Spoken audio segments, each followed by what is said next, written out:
In the heart of the modern age, something extraordinary happened. Something silent, something terrifying, a shift in the soul of humanity. For thousands of years, we looked upward for guidance. We believed that morality, truth, and purpose came from above, came from God. But then, the world changed. Science rose, tradition faded, certainty dissolved. And one philosopher was brave enough to say the words everyone feared: God is dead. Nietzsche wasn't celebrating. He wasn't mocking religion.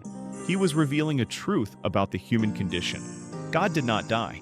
We killed him by no longer believing, by replacing faith with knowledge, by trusting in human power more than divine command. The universe suddenly became silent. No voice to tell us what is right, what is wrong, what to value, why we exist. Nietzsche saw this crisis coming. A world without meaning. A world where anything is allowed, yet nothing truly matters. He called it nihilism, the feeling that life is empty, that purpose is an illusion, that all values are lies. He warned, when God dies, we lose the sky above us, and the abyss opens beneath our feet. But Nietzsche was not a prophet of despair. He did not want us to collapse into darkness. He wanted us to rise. He believed the death of God was not the end of humanity, but the beginning of a new one. If meaning no longer comes from heaven, then meaning must come from you. You must choose your path, your purpose, your destiny. The death of God is not a defeat. It is a challenge to become the creator of your own values, your own truth, your own future. So the question is, now that the old meaning is gone, what new meaning will you create? Friedrich Nietzsche, a name that echoes like thunder through the history of ideas. A man who dared to think what others were terrified to imagine. He was born in 1844, not into wealth, not into comfort, but into a world preparing for a storm. A world where old beliefs were cracking and new realities were about to erupt. Nietzsche grew up quiet, sharp, different.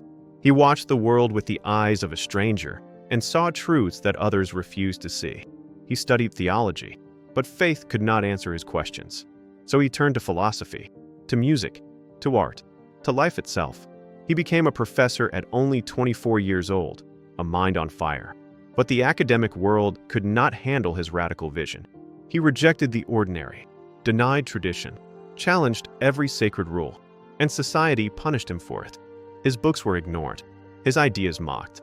His voice was too loud for a world that preferred silence. Nietzsche walked alone, a wanderer of mountains and deserts. He wrote with lightning. He thought with a volcano inside him. He spoke of a coming age, an age where religion fades, politics corrupts, and people lose themselves in empty desires. He predicted the loneliness of the modern human, the crisis of identity, the hunger for meaning in a world without it. Nietzsche saw the future, our future, and it terrified him. But the world did not listen. His health collapsed, his mind shattered, and he spent the last 11 years of his life in silence, while others finally began to read his words. Today we realize he was right. We are living in the world Nietzsche foresaw, a world overflowing with knowledge, yet starving for purpose. So why should we listen to Nietzsche now? Because he believed that out of this darkness, a new kind of human could rise. Someone stronger, wiser, freer. He believed in you. He believed humanity is not finished yet. Imagine waking up one day and realizing there is no purpose, no ultimate truth, no meaning written into the universe. You work, you struggle, you hope. But deep down, a voice whispers, "Why? What's the point?" This feeling has a name, nihilism. After the death of God, when old values collapsed, Nietzsche saw a new darkness rising, a world where we have infinite choices but no reason to choose, a world where we can believe anything and therefore believe in nothing. Nihilism is not loud. It does not scream. It is quiet, a silent erosion of the soul. It appears as boredom, as depression, as scrolling endlessly without knowing why, as a generation lost in freedom. Nietzsche feared this more than anything else, because when nothing matters, we become weak. We stop dreaming.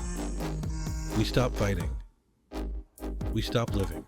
He wrote, "He who has a why to live can bear almost any how. But without a why, life becomes unbearable. We begin to drown in our own emptiness." Yet Nietzsche refused to give up on us. He believed nihilism is not the end, but a beginning.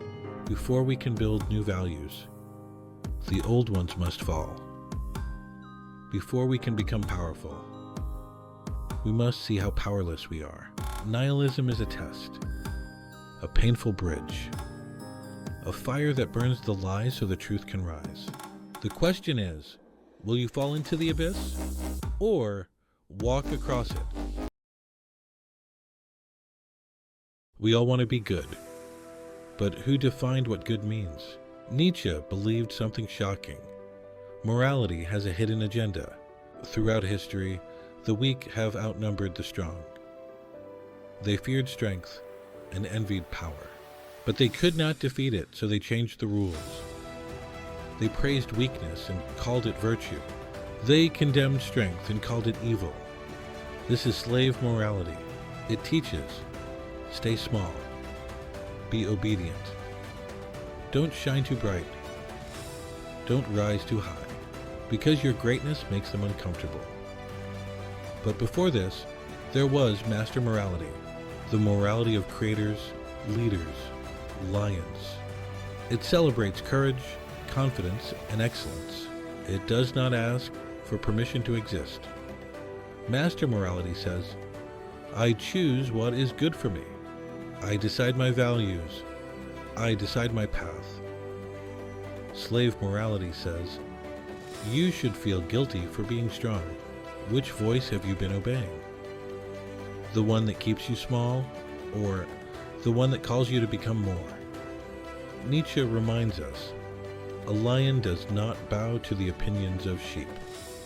So ask yourself honestly, are you shrinking to make others feel safe?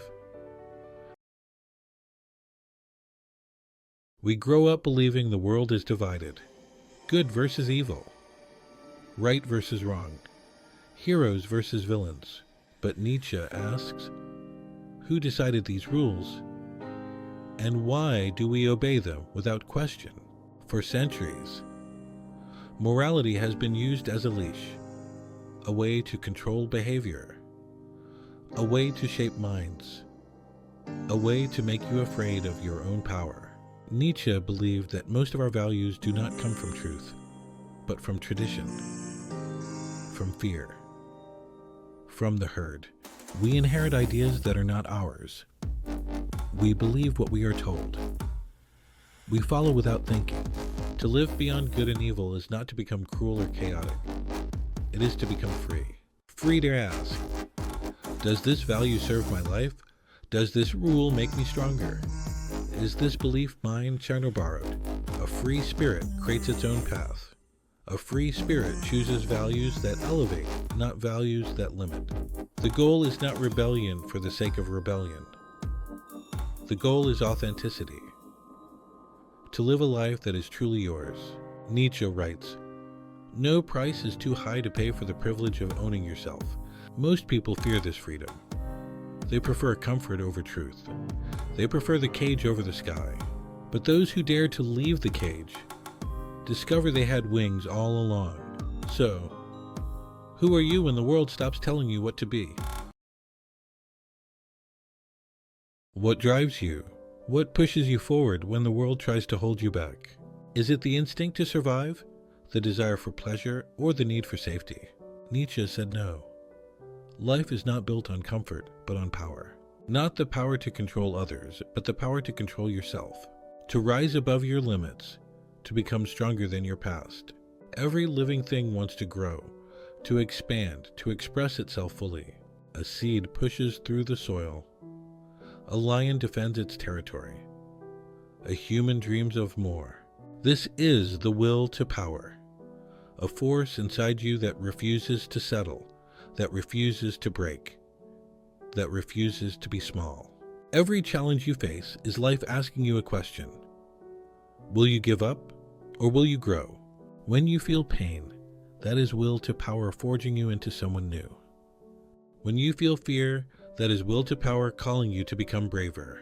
When you chase a goal others say is impossible, that is will to power beating in your chest. Strength is not an accident. Strength is a choice, a daily commitment to become the person you were meant to be. Your destiny is to conquer yourself. Humanity is not finished. We are not the final form of what a human can be. We are a bridge between what we were and what we could become. Nietzsche called this higher state the Übermensch, the overhuman, the one who rises above the ordinary, the one who creates himself. The Übermensch is not born special. He becomes special. He forges meaning in a world without meaning. He creates values instead of obeying them. He stands alone if the truth demands it. While others follow the herd, he leads himself. While others seek comfort, he seeks challenge. He knows that pain is not the enemy. Comfort is. He is the artist of his own life, his own destiny, his own soul. He looks at the chaos of existence and says, I will transform you.